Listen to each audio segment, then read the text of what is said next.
The company that we'll be discussing in our presentation is Nike. I will be providing a brief overview of what the presentation will be discussing, and we'll go into further detail following from that. Nike is the largest sporting, footwear and apparel company in the world, and one of the most recognizable brands of any company in history. Nike currently operates in 170 countries, leading to Nike's main competitor being Adidas. Whilst they do not enjoy the same market share as Nike, Adidas also has a strong global brand and many strengths, and could quickly become dominant if Nike stagnates. In order to maintain its global competitive advantage, Nike will need to expand its business in high-growth potential markets. In conjunction, the political, economic and social environments are optimal for Nike to take action in target high-growth potential markets. Therefore, a SWOT analysis demonstrates that Nike has unmatched strengths in its brand recognition. However, the company does have areas where it can improve, such as adherence to better corporate governance to improve reputation and reduce weaknesses in the long term. Likewise, target markets and demographics that are ideal for Nike to focus on within its marketing strategy are on athletic people between the ages of 11 and 24. These individuals would be focusing on in high growth potential areas with well-established sport cultures, for example, Southeast Asian countries. In order to capitalize on its opportunities, Nike should implement a marketing strategy which focuses on 1. Maintaining quality products, 2. A penetration pricing strategy to increase market share in target markets, and thirdly, expansion of promotional presence in target markets through social media, advertisement, and athletic sponsorships relevant to the target market. Further, talented marketers, distribution logistic managers, brand ambassadors, and product managers equal to a critical for the successful implementation of the marketing strategy for Nike. Therefore, if the strategy is executed as per the plan, Nike will maintain its competitive advantage and leadership of the industry globally. Nike was founded in 1964 by a University of Oregon track and field coach by the name of Bill Bauman and his former student Phil Knight. With the two's expert knowledge in the field of running, they decided to start a high-performance shoe manufacturing company originally known as Blue Ribbon Sports, which later became Nike. The company spent its early years manufacturing shoes in America, with retail spaces opening in the early years. The company began diversifying its product line and taking over its competitors as it steadily began to grow its asset and diversify its product line. As Nike began to grow, it looked for ways to continue to increase its revenue and reduce its costs, hence moving in a global-minded direction. Nike entered the market as a global presence in 1975, opening its first overseas office in Taiwan. Despite Nike's early success, many competitors such as Reebok, Adidas, Converse, and Puma still had a lot more brand recognition than Nike. Nike was founded in 1964. The mission and vision of Nike. The mission of Nike is to surpass the company's products in the athletic industry. The organization desires to maintain their position by providing quality footwear, equipment to individual of institution of different ages and lifestyles. In conjunction to this, the aim of the company is to ensure that the products are available worldwide via their retail outlets, company websites, and mail orders. Likewise, Nike believes that their success lies in the hands of shareholders, teammates, and the communities in which the company operates. Moreover, the vision of the company is that they want to remain the leader in the field. Additionally, the company aims to continue selling quality products that were given by them in the past. Thus, Nike's aim is to meet every need of the customers through product innovation. Following from Nike's vision and mission, Nike's strategic marketing objectives include to assist Nike in relation to understanding the gap between its present position and its desired future position. Secondly, to achieve the success in the organization, it helps in effective coordination among the different departments and all the levels in the enterprises, which also improves the efficiency and quality of work. And finally, it also helps the company to control all the activities that are occurring among different departments in the organization. Following from the objectives of the market plan of Nike, the marketing strategies of Nike include, firstly, the strategies of the company are made to put customers' interest first because they are the lead into understanding jogging and its benefits for their health. Second, Nike believes in their products, which they are selling in the global market. And thirdly, Nike's main strategies are focusing on adopting the needs of their customers. Now, moving forward, we now discuss the environmental analysis of Nike. The political environment affects the operation of the company, as Nike has to follow different policies. They are related to good global tax arrangements and low interest capital. Different laws of the United States, US, and several overseas authorities affects the company, Nike. So therefore, different countries have various political rules that are related to custom procedures that are difficult for the company at the time of exports and imports of their products. In conjunction, the economic environment affects the company in the form of a recession. This is the greatest event economists and a foundation of companies can face in the world. Thus, Nike had to reduce the cost and 5% labour force at the time of the recession in conjunction with reducing the marketing budget less expenses. Further, the company also must face currency rates at the time of exporting their goods in international cooperation. Additionally, Nike had to face various problems at the time of social cultural environment. Nevertheless, this related to strikes among the employees relative to salary, health, and safety issues. Considering this, Nike also had to face the issues that were related to innovation regarding lifestyle of the individual changes among the people and changing fashion preferences.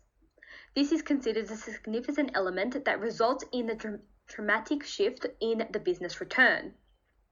In conjunction, the company also faces the issues that are related to demographic. This is due to the target consumers of the company that are between 18 to 40 years of age. The company primarily focuses on individuals at the age of 20 and over by providing people with athletic apparel through sports including soccer and football. Further, most of the marketing of the company occurs in the US. This is to increase the organization market share, Linda, to sports industry and illustrate a diversified market. Likewise, technology plays an effect on the company. Technology illustrates an important role for the organization in relation to innovation of products and making existing products innovative. In addition to this, forces of change and attractiveness of the industry in relation to understanding the company's position comparative to participants of the company. This assists the company to find out the difference between them and their competitors. This helps the company to take full advantage on their positioning. On the other hand, forces of change are dependent upon the threat of potential entrants along with its bargaining power of buyers and suppliers, that is by threats of substitute data related to goods and services along with power of complementary data provided to their customers. Similarly, the technology in the company conveys to the advancement and development that tells the business to change in ways of offered operations, in conjunction with the ways people manage live data, and thereby the advertisement on the internet and or other social media applications. Further, the company also utilizes new technology to gain the competitive advantage by having one step ahead from their challengers. This results in success and growth of the organization. In combination, culture affects the organization in correlation with various people illustrating different styles of language, communication, attitudes, and behavior, therefore creating problems at the time of the communicating in the organization. In conjunction, and to summarize this, the vision and mission of the company focuses on illustrating the quality of products to the organization targeting customers. Further, the company displays different objectives relative to marketing planning and marketing strategies, while exemplifying information regarding the marketing problems and issues that are faced by Nike. Finally, Nike evaluates the environmental analysis that affects the operation organizations in conjunction with the forces of change and attractiveness in the industry.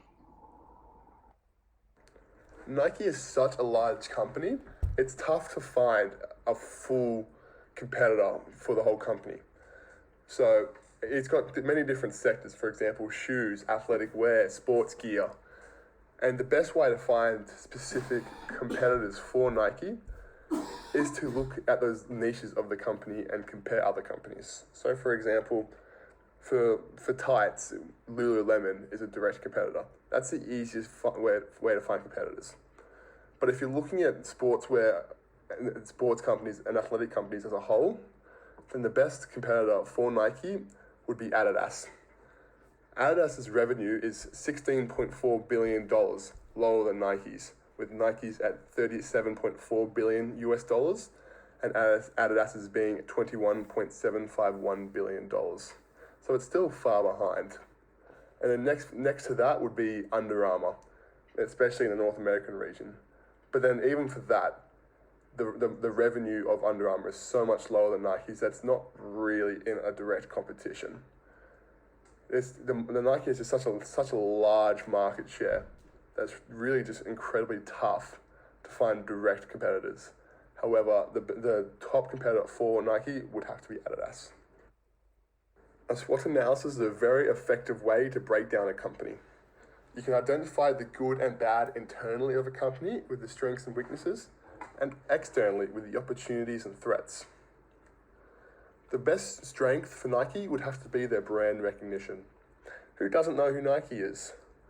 They're known around the world, and they just increase that brand recognition by sponsoring athletic leagues and athletes.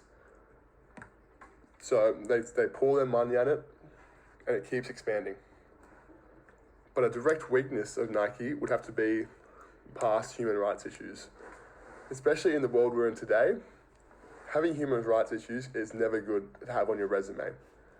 And there's been studies that are finding out that Nike is going back towards the sweatshops and child labor of old, back into the human rights issues, which could lead to negative effects on Nike's brand image. An opportunity for Nike would be a post-COVID-19 boom. After a year, 2 years, 3 years around the world of a sedentary lifestyle, people will be itching to get back into fitness and sports after COVID-19. And Nike, with its immense brand recognition we've discussed earlier, is in an amazing position to take advantage of that.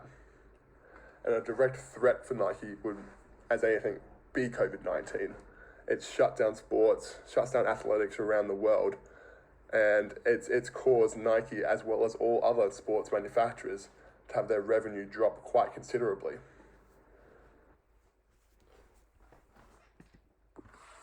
Nike's competitive positioning strategy has remained relatively the same since the inception of the company, with some minor adjustments being made to allow them to serve a larger customer base and increase their profit margins. The idea is to sell innovative, high-performance technology products that provide value to the customer by giving them a competitive advantage over their competitors. Nike's evolution in their competitive positioning strategy is mainly in who they serve. Nike defines an athlete as anyone who has a body is an athlete. This means that Nike views pretty much anyone who is active or involved in sports as a customer for them, as they see them as someone that they can target their products to. This creates an inclusive and wide range of a demographic of people to market to, with their major demographic being people ages 11 to 45. Of that 11 to 45 demographic, the strongest demographic is 18 to 24, as that age group is people in their athletic prime, mainly involved in sports, physical activity 5 times a week at a minimum. And this subset, Nike's competitive demographic also has the major part of the money. Nike is both a gender inclusive company as well, with about a 55 to 45% of revenue coming from their men, 55%, and women, 45%. This means that the strongest subset of Nike's demographic is men aged between 18 and 24. Nike's psychographic market segmentation is focused on the active lifestyle. So this includes people not only competing in sports, whether that be professional, local, but also just people who live an active lifestyle, whether that be walking, working out, or whatever it is. Nike's also taken a hold of the fashion industry, making clothes that aren't just for sportswear, but that are trendy and serve a larger community than those who just play sport. Nike also targets the behavioral segmentation towards their most engaged audiences, which they see on their websites and their social media. By targeting the most engaged audiences, they're able to get the best return on their investment. Graphic than Nike, and were dominating the market share. This all changed when Nike began to move in an endorsement-related direction, securing the signatures of many generational athletes such as Michael Jordan, Roger Federer, and later Cristiano Ronaldo, and many more. So Nike sells their products today in over 170 different countries, yet despite their huge success, they aren't immune to any challenges. Nike has been in hot water for years over their inability to operate as an ethical company, specifically relating to the issues of poor working conditions in their overseas factories. These poor working conditions include child labour, low wages, long hours, and so on. In addition to this, Nike is extremely dependent on the American market, which accounted for over 41% of revenue in 2020 alone. This means that if the American market is to crash, decline, or stagnate, Nike could face serious implications to their profit margins and the livelihood of the company.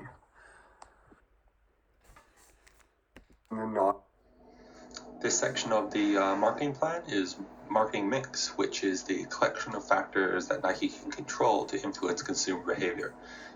Essentially, the practical marketing strategy of the plan. 5 of these factors for Nike that have been isolated for its international marketing strategy are product, price, promotion, distribution, and people. This first factor, which is product, is comprised of the tangible goods that Nike is providing to customers. So it's shoes, apparel, and equipment. Nike has a long history of providing really innovative, cutting-edge technology and virtually instant classic designs in their products. And to push this competitive advantage, Nike can appeal to cultural trends, nationalistic icons, various specific international market designs. This next factor is price, and Nike has fostered an air of sort of exclusivity and luxury in their products through not only their high initial market price, but also they fostered a secondary market where prices are even pushed higher. Target markets for Nike's international plan have yet to be dominated by any specific competitor, and Nike would really like to gain market share in these specific markets, these specific international markets, and that is going to be done through penetration pricing, which is a strategy of lowering prices when expanding into the international markets, which increases demand and in turn market share for the company. This next factor, promotion, Nike's made a name for itself by having unmatched marketing and advertising strategy in the past. And Nike has had several markets which they've yet to focus this advertising and marketing prowess on. Nike should implement a broad promotional campaign comprising of advertising, sales, promotions, personal selling, e-marketing, social media, and sponsorships in order to gain public awareness and brand recognition in these untapped markets, and this ultimately will increase sales. These last two factors, which are smaller but nonetheless important, are distribution.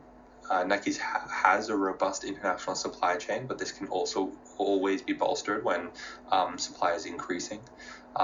This relies on fast and low cost distribution to create a competitive advantage. Southeast Asia is one international market which is ideal given its shorter distribution channel from physical proximity to manufacturing. Well over 3/4 of all of Nike's manufacturing is done in Southeast Asia, so obviously not having to transport the products as far is definitely an advantage. In terms of the point of sales for actual products, online sales are on the rise, especially due to COVID recently, but the replacement of physical stores is still a ways off, just because of the value that they actually provide to Nike's brand. The next factor, people. Additional talent will be needed for all of these factors to be able to be implemented successfully. Nike is already an attractive employer given its brand recognition and prowess in the industry. Key leadership roles such as head of sponsorships, head of digital strategy, and e-commerce in Southeast Asia or other international markets will be needed to fill in order to successfully roll out all of these strategies that we've been talking about. Next part is the implementation of these strategic plans. So an expedient rollout is key for these marketing strategies to be able to capitalize on the opportunity of these expanding markets provide. The two key areas of this focus for Nike are going to be the budget. Obviously, we need to we have a budget constraint in order to not be in debt, and the timing of this. Data and market testing is extremely important to accurately assist the success of the marketing strategy's implementation. If demand isn't keeping up with supply, if government intervention is becoming a key factor, these are all things that we need to sort of monitor as a brand. In conclusion, Nike is poised to capitalize on the opportunities provided by these myriad of international markets. This success of this marketing strategy hinges on pushing its competitive advantage through excellent products and cutting-edge design, closely monitoring its threats from its competitors such as Nike and the other leading footwear and apparel brands, addressing its weaknesses. Nike is not without fault. It has had problems with human rights, alleged human rights violations in the past, and always promoting a culture of corporate governance, of excellent corporate governance, is always valued, and being able to dynamically respond to market forces through data collection and market testing is always essential. If demand isn't keeping up with supply, if new regulations in these target markets are coming out, if cultural response is not what we expected, being able to respond to those really quickly is an essential key factor. Thank you. Some limitations that we had towards this assignment was the sourcing the information, which may have led to an inconsistent or contradicting statistics, as we had multiple people doing the assignment. Sources may have been used from different years with information evolving since then. And due to the class being online, we had limited time to be able to meet and discuss as a group.